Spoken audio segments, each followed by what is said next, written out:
All right, as he said, my name is Dave Menard. I have known Cisco now for over 2 decades. We've been working together um, and have had a wonderful relationship. I am based out of Fort Collins, Colorado, and most cases I'm up here at least once or twice a month. There are a couple of times that I will only be up once a quarter, but we've been working together, helping clients. So I want to relate to you first. Um, I think it's important that you have a feel from where I came from so I can relate to you. And hopefully, I can give you something tonight that will inspire you to take action for yourself. This is a way for me to give back. I've been in this career, I'm 2 months short of 34 years. And this career has blessed me and my family 100-fold. My background was construction. I did construction from age 16 to age 26. Got educated in that process, got a 4-year degree, and when I left college, I could not find that inspiring position, so I vowed to myself I wouldn't just take a job to take a job.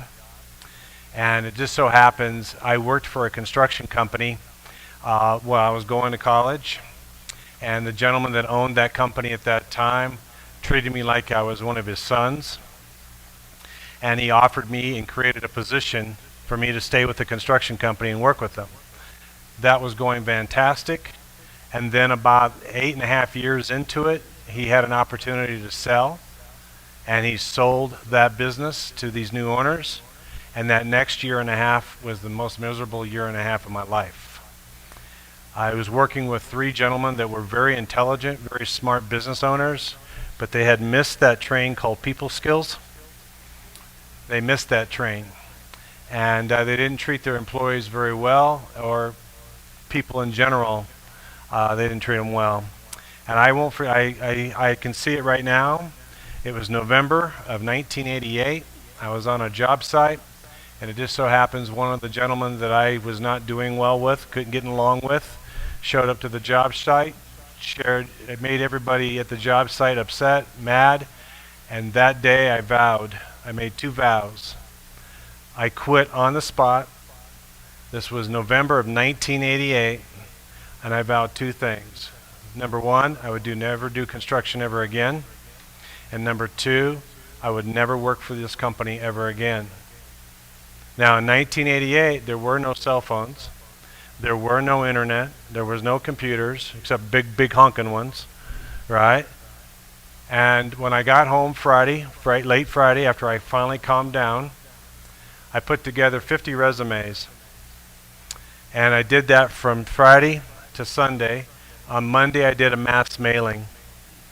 1 week later, a company called Aegon, Aegon, called me and asked me to do an interview with them. Now, keep in mind, today, if a company calls you, if you're by a computer at all or have your phone, you can Google them and see what they're about while you're talking to them. I couldn't do that. I didn't even know how to spell it or pronounce it.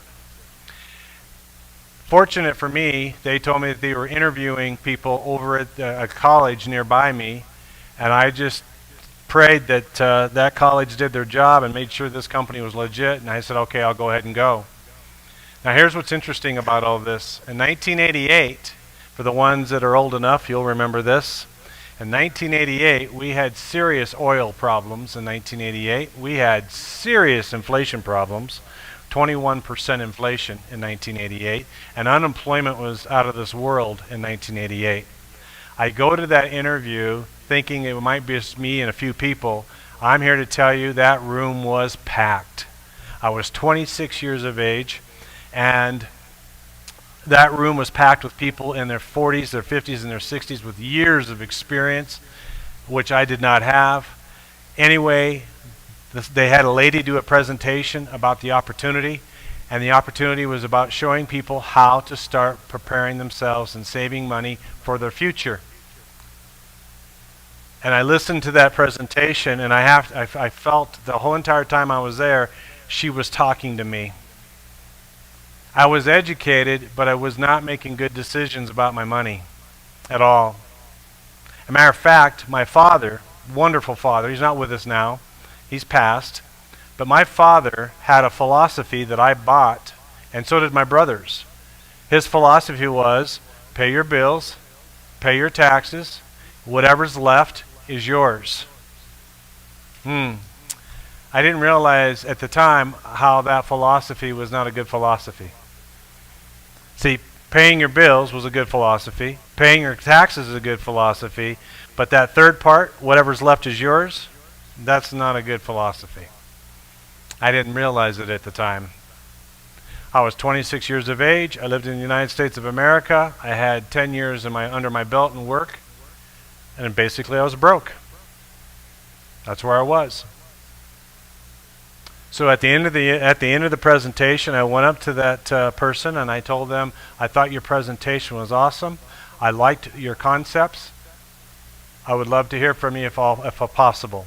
Now, I didn't think they would call me because they had a large room of many, many people to pick from that had many years of experience, more than I did. All of a sudden, 3 days later, they called me. I went through the interview process. Now, at the time, I did not realize how important this was, but I was going to be looking at a position as an independent financial advisor. Now, the key word here is independent. In our industry, you're either captive or you're independent. And most of the men and women in this industry are captive agents, captive advisors, meaning they have chosen to work with Schwab, or they've chosen to work with State Farm, or they've chosen to work with New York Life, and et cetera, et cetera, et cetera. They're all good companies. I'm not downgrading the companies here. They're all good companies. The challenge is if you represent one of those companies, that's all you can represent, is that company. And I'm here to tell you, check it out for yourself. There is not one company in this country that has every single product and is competitive in every single product. There's not one company. So being independent is very important. I'm totally 100% independent across the board. There is not a company or a product that I don't have access to. At the time, I didn't realize how important that was. So I go through the interview process. Now, back then, this company that was offering me an opportunity to be independent, they didn't have offices. And the training was a lot on your own, to be quite honest with you. So here I started in 1988, November 20th, 1988 was my first day in this career. I did not have 1 ounce of experience, knowledge, nothing. I had a degree, but my degree was in management. It wasn't in finance. And I didn't have a client to my name in 1988. Now, here we are almost 34 years later, and it's been an incredible journey. And here's the reason why that journey started. It started in my second interview when I started this career back in 1988. That person that interviewed me turned out to be one of my mentors, still to this day. And that mentor, that interview person, asked a couple questions that I'd like to share with you, and then I'll get started here, because it changed my life. And I think that's why we're here today, is to hear things and maybe possibly touch your life and maybe change your life. No matter what age you are, age is just a number, folks. You can change it anytime you want to change it. It all starts here. So here's a couple of things he shared with me. He asked me, how many books do you think are in the local library about wealth? Anybody? How many books do you think are in your local library about wealth? There's no wrong answer here. Just tell me what you think. Dozens, okay? Anybody else? Come on. Hundreds. Try thousands, depending on the size of the library, right? I'm from Fort Collins, Colorado. It's 180,000. I think now pushing almost 200,000 people now. That library literally has over 2,000 books on wealth. Now, let me ask you next. Now, you guys all look pretty intelligent here, so let me ask you a question. What does a library card cost? How much? $0. Oh, note to self. Get a library card. Okay? Note to self. Get a library card. And then the question that changed my life, he said, in the last 6 months, out of all those books that are in your local library that cost you nothing to get on wealth, how many of you read? 0. That was my answer in 1988. And then the next thing he said was the icing on the cake. He says, I'd be willing to bet I can guess your bank account within $100. And he was right. He guessed it. Made me mad. But here's what I've learned. And I want to share some of these thoughts with you. Right? What he was teaching me is if you want to become wealthy, and by the way, everyone has their own definition of wealth in here. Everybody has their own definition. I'm not going to stand here and tell you what wealth is. Everyone has their own vision of it and what their definition is. That's your job. Okay? But here's the bottom line. He says if you want to become wealthy, you got to study wealth. You have the resources around you, and yet most of us, when I say most of us, 95% of us don't take the time to read them. Now here's the other thing about a book that's very important, that I want to get this message out loud and clear. Do you realize when someone writes a book, typically, not always, but typically, when someone writes a book, they just put 25 to 30 years of their life into that book? Yes? Would you agree? Most of the time? Okay. Now, I'm not a fast reader. Some of us in this room are probably really fast readers. Some of us will probably match me same way. I'm a moderate reader. So here's my whole point. Let's say you check out this book on wealth. And let's say it takes you a week to read it. Or some of you maybe 3 days. Or some of you 2 weeks. My point is, after you read the book, you just picked up 25 to 30 years of experience in 3 days, 7 days, 14 days.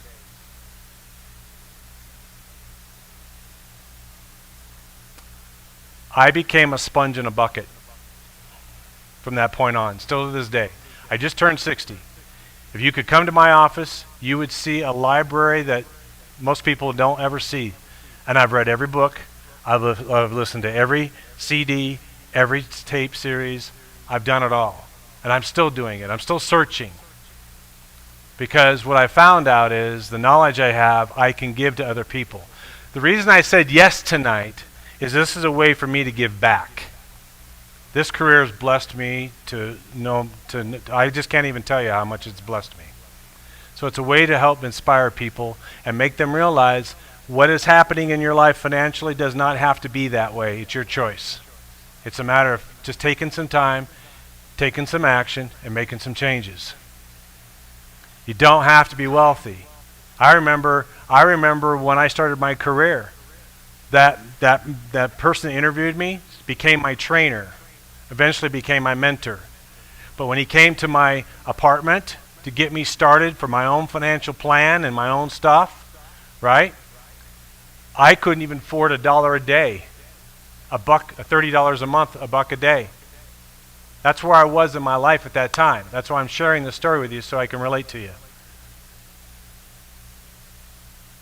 And he gave me a choice, because he told me that wealth is about a choice. He asked me, what are you paying for cable? Now keep in mind, this is 1988, so cable back then, believe it or not, was only like $24. And you got all the channels. As we all know, that's not the case today, right? It's not even close.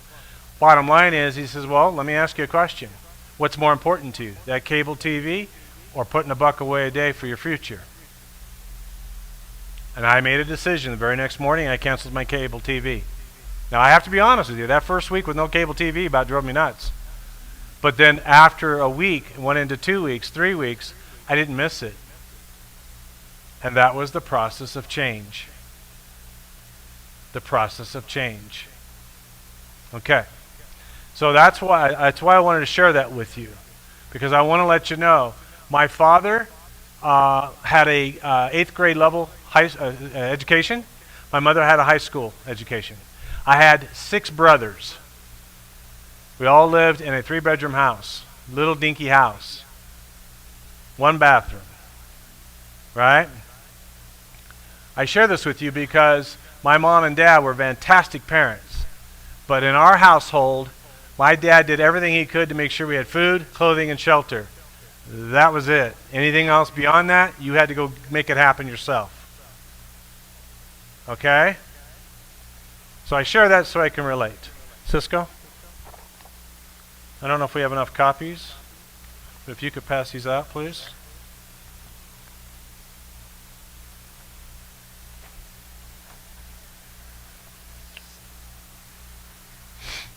Now, while he's passing this out, you're going to see something else here on the bottom. On the bottom corner here, it says Collective Financial Group. Cisco and I are part of a bigger group. I'm on the board of a company called Collective Financial Group. I'm actually one of the owners. We created this organization 5 years ago. Unfortunately, in our industry, the broker-dealers are buying each other up. So for the ones that don't know what a broker-dealer is, anyone that's a financial advisor, you have to have a broker-dealer. They're the legal entity. They keep all the compliance in order. They do all those things. Okay? So 5 years ago, we were going from broker-dealer to broker-dealer, not because of us. It's because of the way it was going, what was happening in the industry. So we created a firm called Collective Financial Group, which has over 221 advisors, and we do about $30 million worth of business per year, and growing.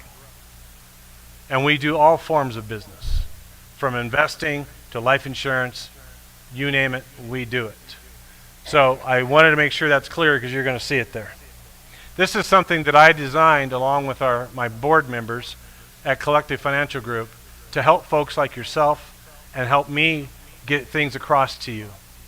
All right. So and Core Financial is about the pyramid. That's why it's called Core Financial. Right? It's very important to understand what we're doing here. When you're building something, you got to start with the foundation, right? So when you build a house, where do you start? Foundation. And once the foundation is solid, now you start building the walls. Right? Okay. Well, here's what we're going to talk about. Now, I can come back if you guys like me, I'll come back and continue on some education pieces for you guys. But we're going to focus on this tonight. And I might mention some things up in here, but this is where we're going to focus. Because that's where you really got to evaluate where you're at. Okay? So when you're looking at this down here, and when you're looking at this at this pyramid here, you'll see down here it says life insurance. Well, I want to share something with you. It's not only life insurance, it's also budgeting and an emergency account.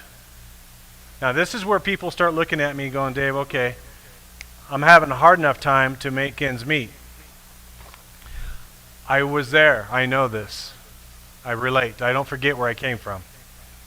So what I say, the first step is to your financials process is to figure out where you are in your budget. What are you spending and where is your money going?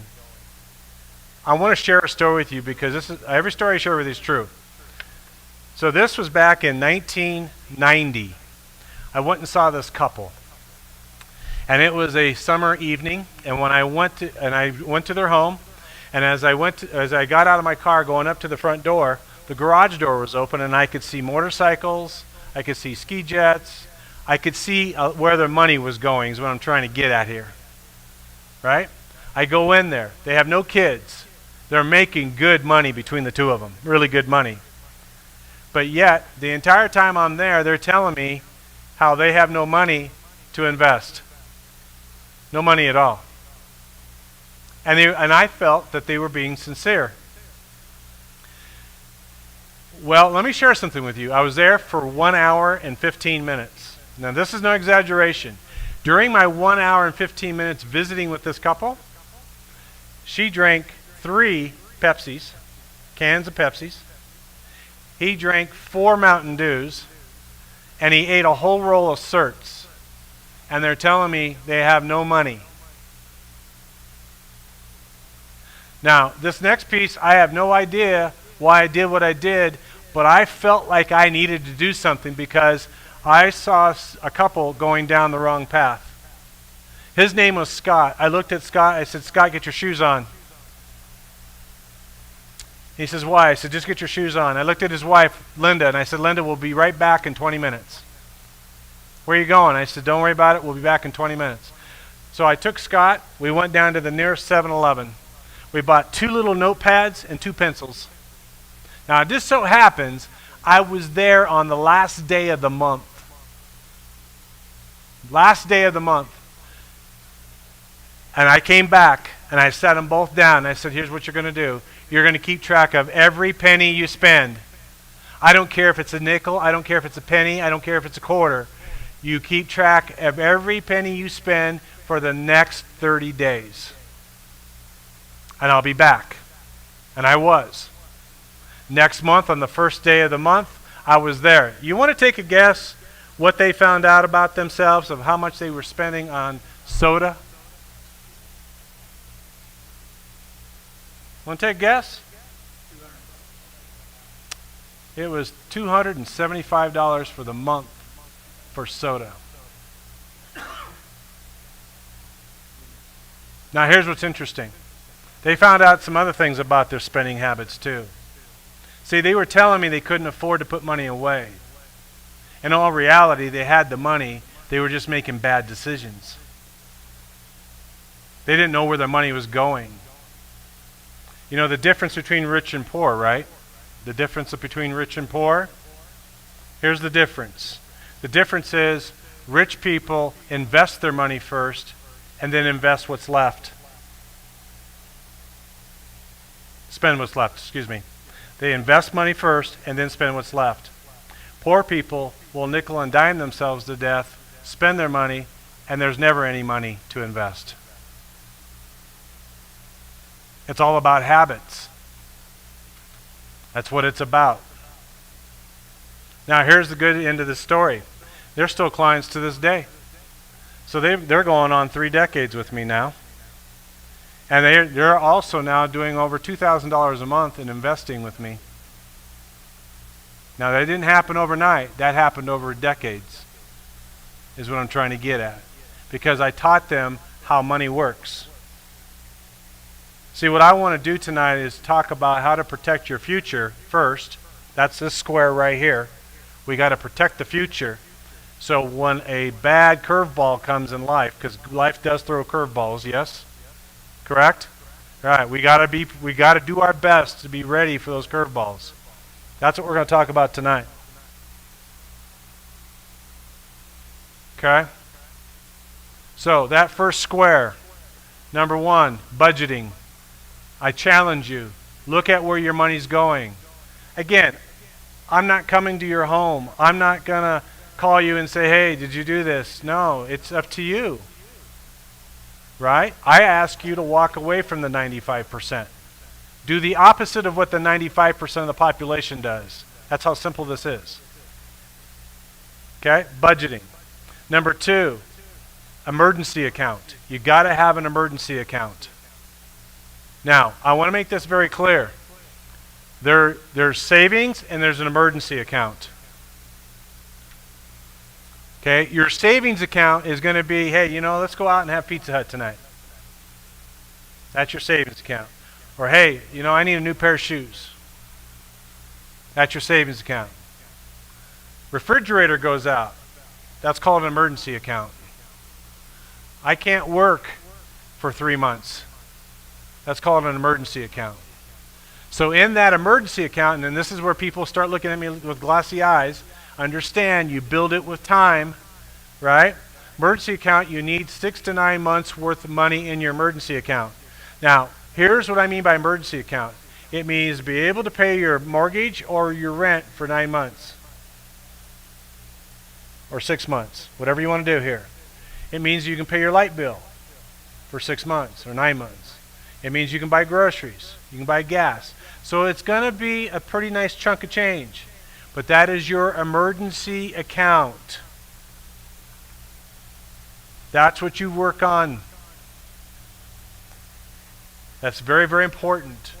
I'm telling you, most people, when we have rough times in this country, like 07, 08, 09, right? And you can probably say a little bit of what's been happening lately in our economy, but nothing compared to 07, 08, 09. The reason why so many people were hurt in 07, 08, 09, because most people don't have an emergency account. Most people don't ever visualize losing their job. Most people don't think about getting sick in their 30s or in their 40s or in their 60s. That's what an emergency account is for. Okay? Now, the next piece, which is very important, and that's life insurance. Life insurance. See, life insurance is the glue that keeps all your goals and dreams together if you're not here. I'm going to repeat myself. It is the glue that keeps all your dreams and goals together when you're not here.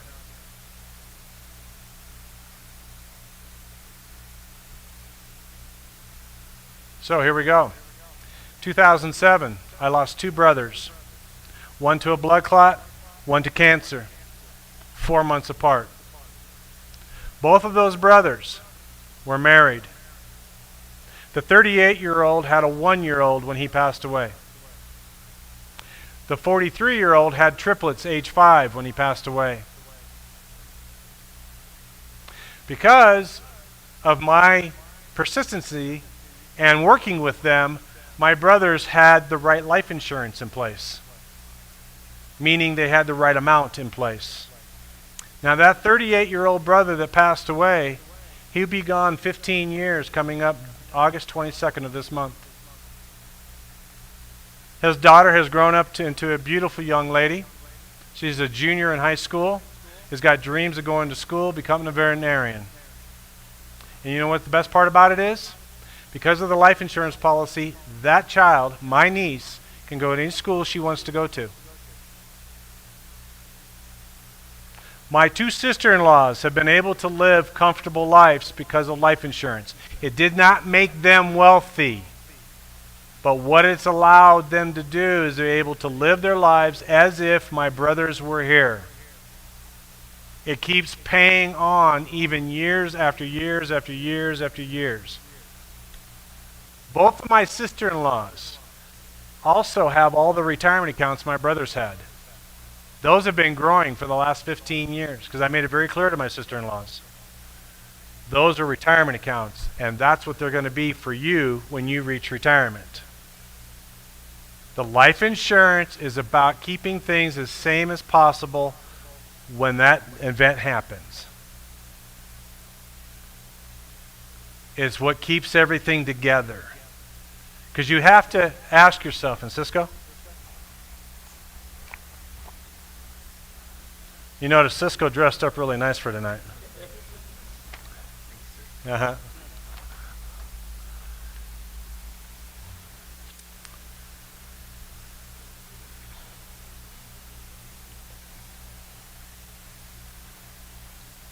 You got to move faster, Cisco.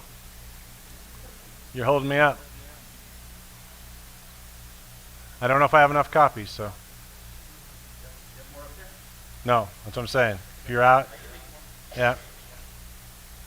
Okay. Okay. Quick. Okay.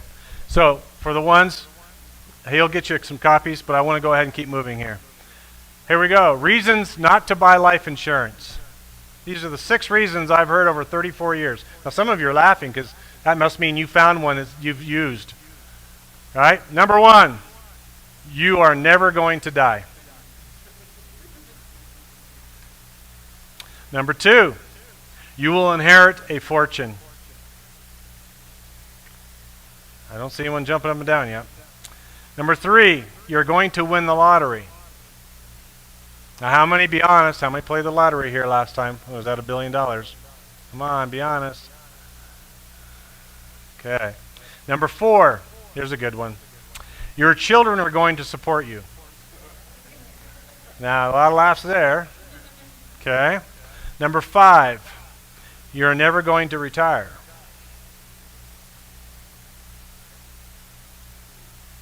Number 6, the government will take care of you. How well are they doing so far? Huh? And number 7, I don't have enough money. I don't have enough money.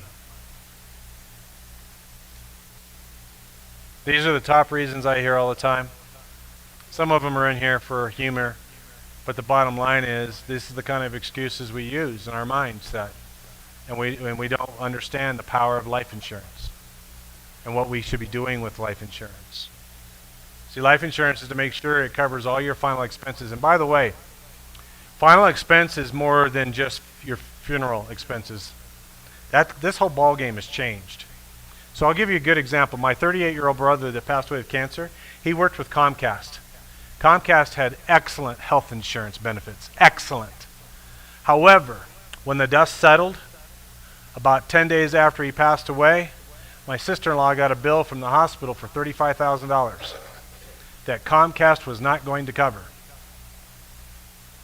So, because of the life insurance, she was able to walk into that hospital, write a check, walk out, and never look back again. So final expenses, and this is a very important note for you. Final expenses is not just your final expenses, meaning your funeral cost. It's also your last month's rent or your last month's mortgage. It's also your last month's electrical bill, trash bill, cell phone. These creditors don't just disappear. And once the word's out that the person that you love passed away, they're there, believe me. So final expenses, right? You got to look at the big picture. Now, for the ones in here that have children or grandchildren that you want to create a legacy for, right? That's what life insurance is for too. Or for the ones that have a spouse, right?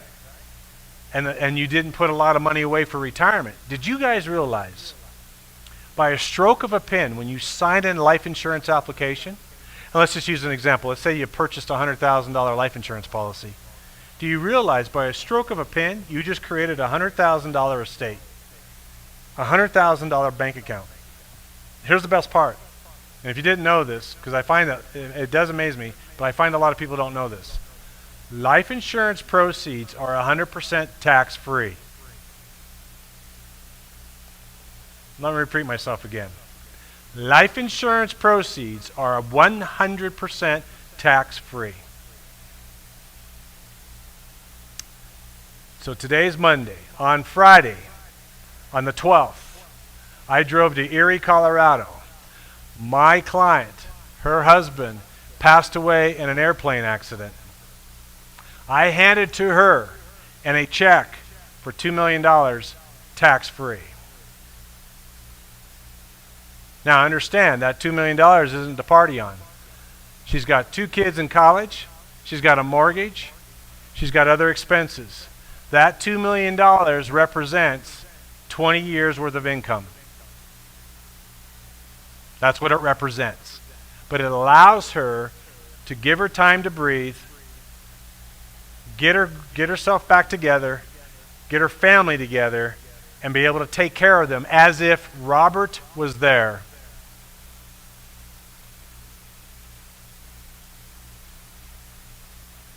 As if Robert was there. My sister-in-laws, both of them took 6 months sabbatical because of the life insurance. Because here's the reason why. And maybe some of you have experienced this. Maybe you know somebody like this. When a young family has a death strike, right? The whole purpose of the surviving spouse is to keep that family together. And you can do that when you don't have financial burdens. You don't have to worry about them because the life insurance is there. That's what it's about. It's making sure that the people you love are going to be okay because you're not here. But the life insurance policy will make sure. So now let's talk about this real quick. Everyone's different. We got all kinds of age brackets in here. And by the way, because you're going to ask me this, or somebody's going to say this, or someone's going to say it among your group, well, what is the best life insurance policy? Because there's many of them. So for example, there is term insurance. Oh, by the way, it's not just term insurance anymore. There's term with return of premium now. And there's term with living benefits now. Okay? Then there's whole life. Then there's universal life. Then there's index universal life. Then there's guaranteed index universal life. Then there's variable life. Question is, well, which one do I need? The one that best fits your needs. That's why you see a professional. And by the way, I want to make this very clear tonight. I came here as a gift. It's a way for me to give back. You want help, you contact Cisco. He knows his stuff. He knows it well. And if he doesn't, he knows how to get a hold of me. Okay? All right. Here's the answer to the question. What's the best life insurance policy? The one that's in force at the time of need is the best life insurance policy. See, out of all the death claims, including the one I just did Friday, not one beneficiary has ever looked me in the eyes and said, well, was this a term policy? Was this a whole life policy? Was this an index policy? No. You know what they ask me? What beneficiaries could call when they call and tell me about the situation? You know what the two questions they ask me? How much was the death benefit? And how fast can I get it? Because see, the world stops for you when you lose a loved one. But the world itself doesn't stop. The bills keep coming and coming and coming and coming and coming. You know what's really bad? I'll tell you what's really bad. Because mom and dad didn't plan right, and all of a sudden dad or mom passes away. Here's what I've learned about kids. Kids are adaptable. They can adapt pretty quick. Except one time I've seen it where they can't. There's one area that I don't feel like they can adapt. See, when a kid loses a mommy or a daddy, because that's what they are, mommy or daddy, they go through their process too. But if a kid loses a mommy and daddy, and their house, and their friends and school district all at the same time, what I've learned and what I've seen with my own eyes, those kids struggle. They struggle a lot. And if mommy and daddy would have just took the time to get the life insurance policy in place, it would have been a whole different ballgame. Okay? Now, let's talk about this, because I think it's important. Look, I'm looking at my audience here, so there's two products here that are coming out in my head right now. One is term insurance. Okay, why would we do term insurance? Because it's affordable. It's affordable. Number two, you can usually get a lot more death benefit if needed versus a permanent life insurance policy. Okay? Number three, you're protecting your insurability. I don't know if you guys know this or not. Life insurance doesn't fall under the health laws. Health laws, they have to take you as is. They have to take you as is, health insurance. Life insurance can look you right in the eyes and say, nope, you're denied. You've got to protect your insurability. You do not want to be in your 50s, 60s, 70s trying to buy life insurance and you can't get it because you're non-insurable. So my older brother Terry,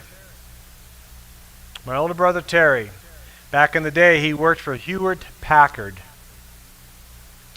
HP, and they were known for never laying anybody off in the history of Hewlett-Packard. And when I went and talked to my brother, he was single, no children, he had every toy in the world. He had $750,000 worth of term insurance through work. And I told him he needs life insurance. He laughed at me. We debated, and finally he just gave in. I believe he gave in because I'm his brother. True story. He has $100,000 permanent life insurance. He was at the age where he needed permanent life insurance. And he had the money and the ability to pay for it. So he took out a $100,000 permanent life insurance policy. No exaggeration. I got his policy back. I delivered it to him on Friday. The following Friday, my brother Terry had a heart attack. He lived. He's still with us today. But guess what? When you have a heart attack, guess what? You become non-insurable.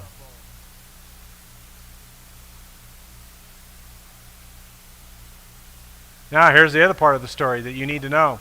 It wasn't 12 months later, HP let him go. They laid him off. So here's the moral of the story. My brother today is in his 70s. If it wasn't for my conversation with him, he would be in his 70s with no life insurance.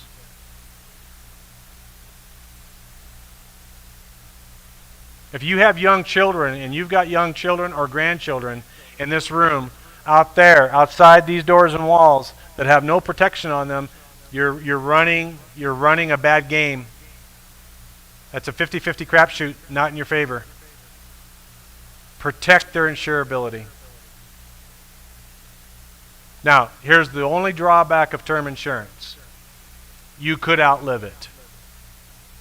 Now, it might be a case that you get the term insurance, and as you build it, as you build more income and you get yourself more stable, then you maybe convert that term policy into a permanent policy, or you get yourself a permanent policy as you go. But get some coverage on you. You never know. You never know. This is not to be morbid, but I got to share this stuff with you. In Colorado, for the last 5 years, you know how many people have died on the Colorado highways in the last 5 years per year? 675 people per year die on Colorado highways. You know how I know that? Because when you drive through Colorado, on the big signs, they constantly remind you how many people have died so far year to date. Trying to get everyone to slow down and be better drivers, right? Now I thought to myself, because I imagined all this to you, I don't think any of those people that passed away last year thought about that when they got in the car, that would be their last day. And I always think to myself, out of those 675, I wonder how many actually had life insurance. Sad part is, most of them didn't. How do I know that? Statistically, in our industry, it's showing that almost 60% of the American population doesn't have any life insurance. 25% of them are totally and completely underinsured.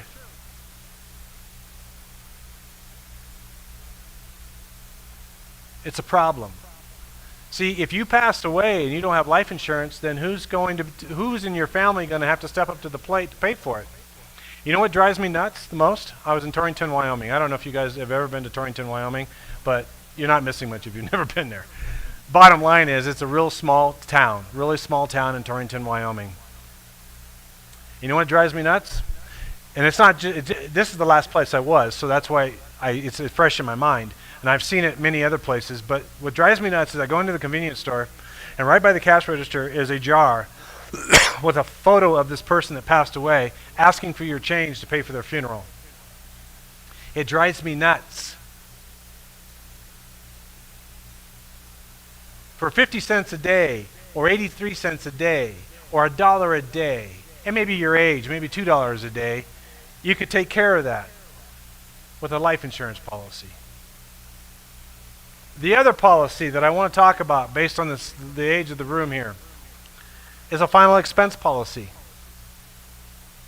A final expense policy.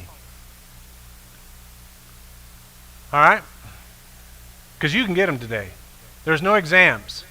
Now, they will check your medical background, but there's no exams. I have more 70-year-olds buying those because all of a sudden they wake up one night and realize they're about to leave their children with all the final expenses. They don't have no life insurance in place. Now, do your homework. There's two things I want to share with you, because I hear this all the time. Well, Dave, I've seen on TV I can get term insurance for $500,000 for $20. Or Dave, I can get this final expense policy and da-da-da-da-da-da-da.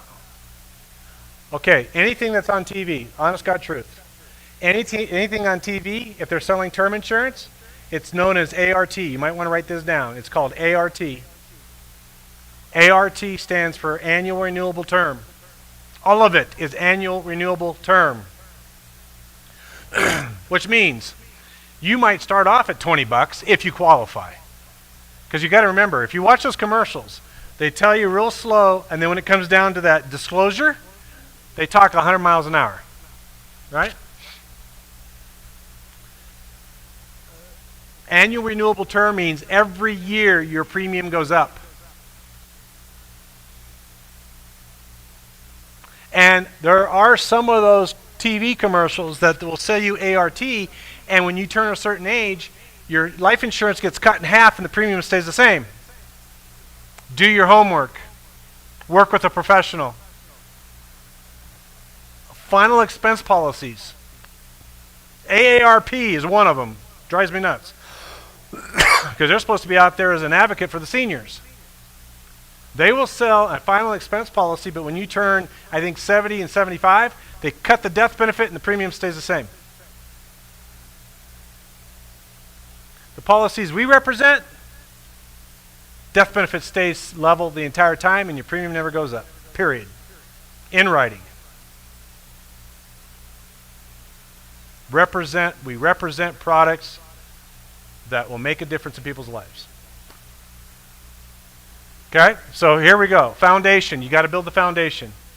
Foundation, budgeting, emergency account, life insurance. Get it in place. Now, once you have the foundation in place, now you can start building your house. Okay, now you can start building your house and the walls. All right? When you look at this means you got to start looking at other areas, your health insurance. Right? You got to look at the disability. That's the other thing, too, that 99% of the population doesn't think about. If you got sick tomorrow or injured badly tomorrow, what would that look like for you financially, for you and your family? I don't need an answer. I just need you to ponder it. Disability insurance. Okay? Long-term care. That's another whole subject. That's a whole different class. But it's a very important part of the overall package. And then property and casualty. Making sure you've got the right insurances on your home and your car. Okay? Then the next level. You've got long-term savings, short-term savings, and retirement plans. So if you sit down with someone like me, now not every financial advisor does this. This is what I do. I start from A to Z with most clients because most clients need me to go from A to Z. Now sometimes I got clients that come in front of me that are already at M. They've done all these other things. And then I take it from M on.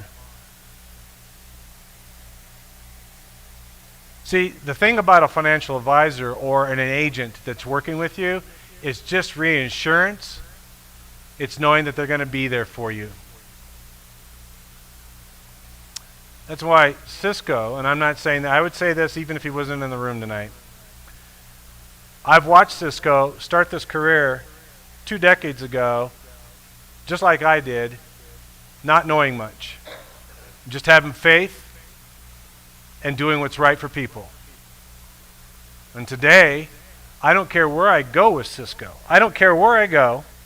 I don't care what restaurant I go with him. I don't care where I go. We run into 3 or 4 people that know him. And they don't just say hi to him. They always either come up and shake his hand or give him a hug. You know what that tells me? He's got respect from his community. That's what it tells me. You got someone right here in your own backyard, and if you're not using him or having him help you or guide you, there's only one person to look at. Go look in the mirror. You'll find that person. Okay? All right. Now, real short here. So when it comes to putting money away after you've got your emergency account, right? Then we have to look at where you are taxes. Because here's the rule of thumb, some good notes. The rule of thumb is, if you're paying taxes at the end of the year and you don't have a 401k at work or any retirement at work, then I recommend you be doing a traditional IRA if you want tax deductions. So the rule of thumb is, if you're paying taxes at the end of the year, and my definition of paying taxes is 1,000 or more. I call it the 1,000 gray area, meaning you can make a decision. You can pay the taxes now and maybe do a Roth, or you can do a traditional IRA and help reduce that tax liability or zero it out, one of the two. If you're getting money back year after year after year after year, you should be doing a Roth IRA. And folks, this is just me, so don't take anything I say wrong here. I'm a big advocate about Roth IRAs. Uncle Sam allows you, if you're under 49 and below, to do $6,000 a year into a Roth IRA. He allows you to do that. If you're 50 and above, you get to do $7,000 a year. Here's the power behind a Roth IRA. It grows tax deferred, and it's 100% tax-free in retirement when you pull it out. It's huge. And I tell people all the time, if you have the means to be doing a Roth, and you qualify for a Roth, and you're not doing a Roth, I call that financial suicide, is what I call it.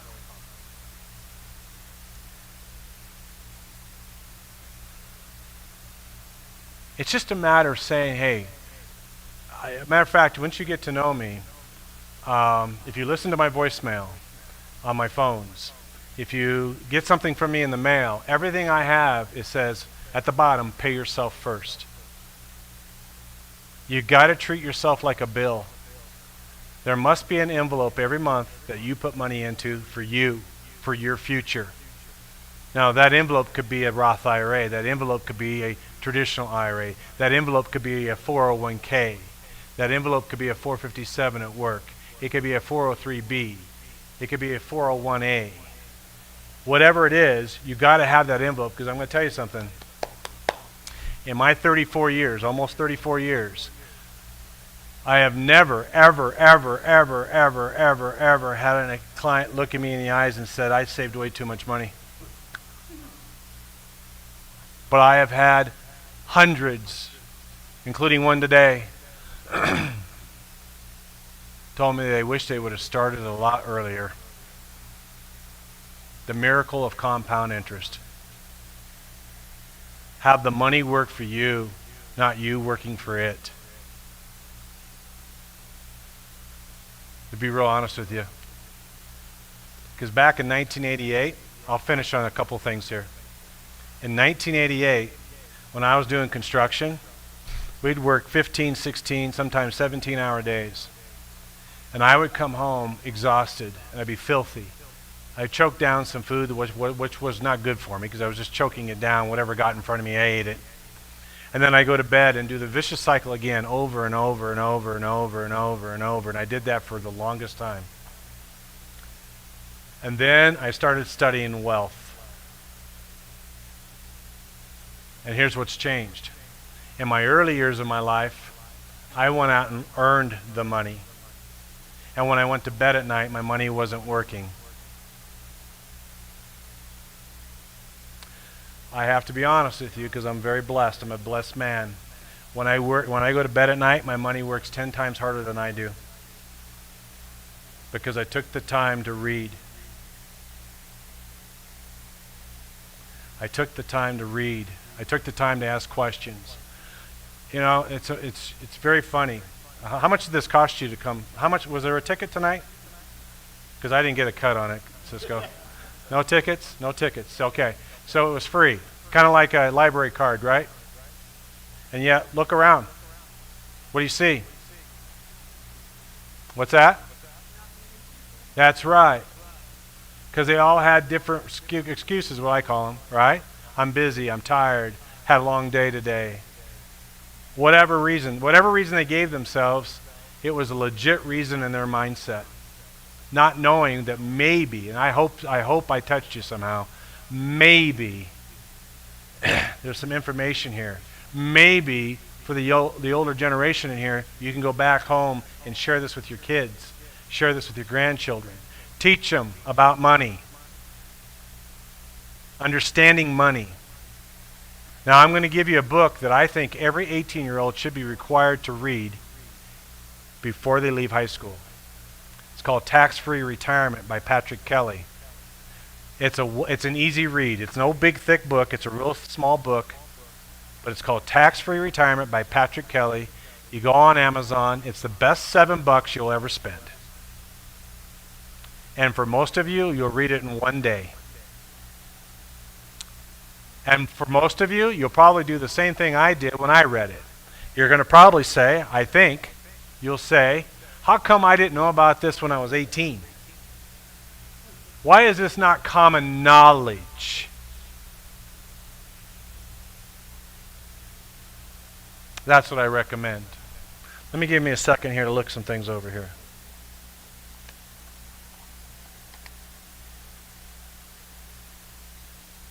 Cisco? Again, I don't know how many's here.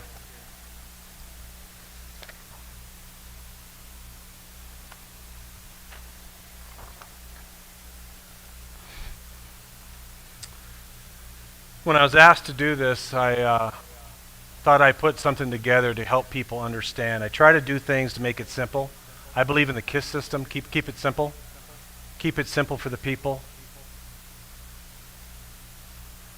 While Cisco's handing that out, let me share a couple of rules that I've taught Cisco.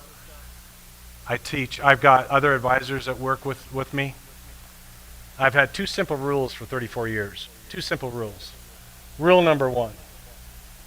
Don't ever use a product and service that you will not use for your own mother. Rule number 1. Don't use a product or a service that you would not do for your own mother. Rule number 2. It's always about the client. So if you have that philosophy as an advisor, everything else takes care of itself. He's making copies. Who didn't get one yet? Okay, I want to wait. Questions? I've been doing all the talking. Anybody got a question? Oh, come on, don't be shy now.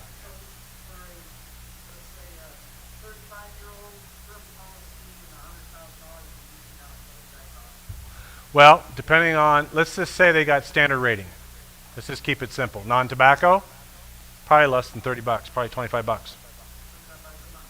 Yeah, probably. Yeah. Or less. Okay, this is something I decided to put together for this, but also for future clients, because I'm always looking for ways to connect with clients, right? Because I think most people are visual. I don't know about you, but I learn better visual, right? So this is just showing you how to invest. Real simple. If you want guaranteed principal, guaranteed interest, that would be fixed annuities. Hey, by the way, fixed annuities have not been a hot topic for many years. But right now, a fixed annuity is one of those hot topics with all these high interest rates right now. Now again, I'm not going to get into fixed annuities or what an annuity is.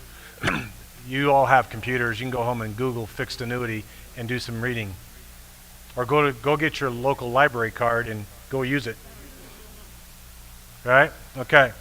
So if you want something guaranteed meaning you can't lose any of your principal, any of your interest, it's guaranteed.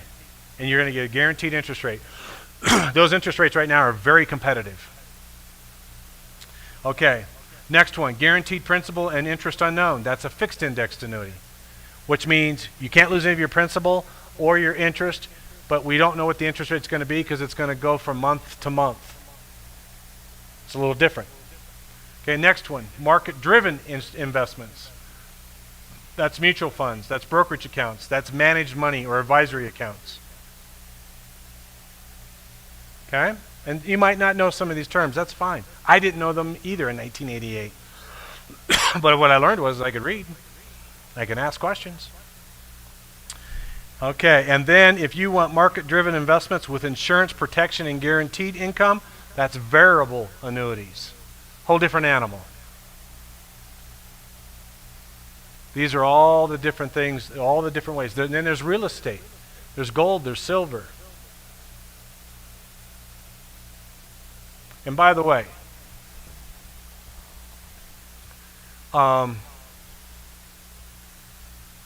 that's why they call it a portfolio. Now again, I don't want anybody to answer this out loud. I just want you to think for yourself. If I asked you, what does your portfolio look like, what would you say is in your portfolio? Now understand, that's why it's called a portfolio for a reason. See, in a portfolio, it would be 401k or work-related retirement accounts or traditional IRA or a Roth IRA or a simple IRA if you're self-employed, right? It would be gold. It would be silver, right? It'd be real estate, right? Getting the idea here? So the reason why you want a portfolio is so when things aren't going well in the marketplace, which by the way, it's turning around. I don't know if you guys have noticed or not, but since June 30th to current, it's up 5,000 points already. It's coming back. Now, are we out of the woods? No. But it will continue. I'm a big believer, as long as there's people on this earth, there's always going to be a market. Because everybody in this room has to have food, shelter, and clothing. And as long as we have food, shelter, and clothing, that means there's always a marketplace. And when there's a marketplace, that means the market is always going to continue to grow. Okay? And there will be times it has valleys. All right? Questions? Thoughts? Now, I have no problem with scheduling. We have to schedule it, obviously. But I have no problem doing more details here, and I didn't even talk about this up here. This is when you're going into your later years and planning for your later years. Core Financial is an A to Z company. If we need to start with A, we start with A. But if you're already up here, we review what you're doing, make sure it's achieving your goals and objectives, and we move on. Just remember, though, the future is in your hands. It's nobody else's hands. Don't let anybody else dictate your future. Take control of your future. No matter what age you are, take control of your future. And by the way, too, it's not the love of money. It's what you can do with money and how you can help people. You know, I want to share this with you since we're in a church. Years ago, I was the charity. I needed every dime I made. With hard work, studying, asking questions, doing the right things. Today, I make a difference for charities. And it's powerful. When you can give, it's powerful. And giving doesn't necessarily just mean money. It can be time. But it makes a world of difference what you can do for people when you've learned how to use it. That's why I decided to say, that's why I wanted to do this tonight. Hopefully I can reach out to you, touch base with you, make sure you understand that you are in control. How do you take $1 and invest it? That's the question you should be asking yourself. How do I take $5 and invest it? How do I take $100 and invest it? And make money for me? I didn't even talk about stocks. I mean, there's all kinds of things you can do with stocks. Questions?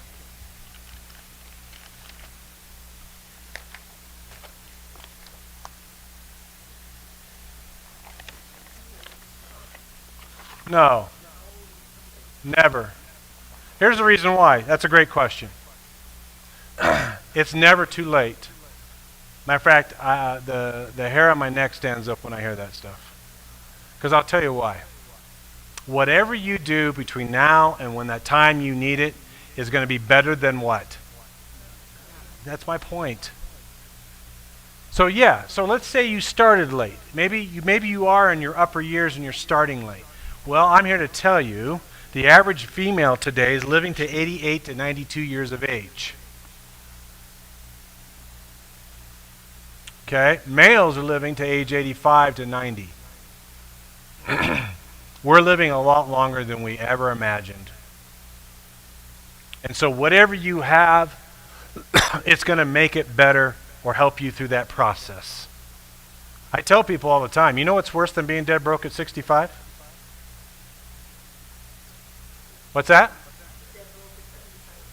And 85 and 95. You know, here's something that I know, you got it, but here's my whole point. Being broke at 65, if you have your health, you can still do something about it. But when you're broke at 85 and 90, the odds are, even if you got your health, there's no company that's going to want to take you because of the liabilities. So that means you can't do anything about it. Right? Okay, this is in my office. And I walk by it every day. This is something I learned many, many years ago. And this will kind of give you an idea of why I am the way I am. It's called the challenge. Here we go. And I'll close on this. Let others lead small lives, but not you. Let others argue over small things, but not you. Let others cry over small hurts, but not you. Let others leave their future in someone else's hands, but not you. I thank you for your time tonight.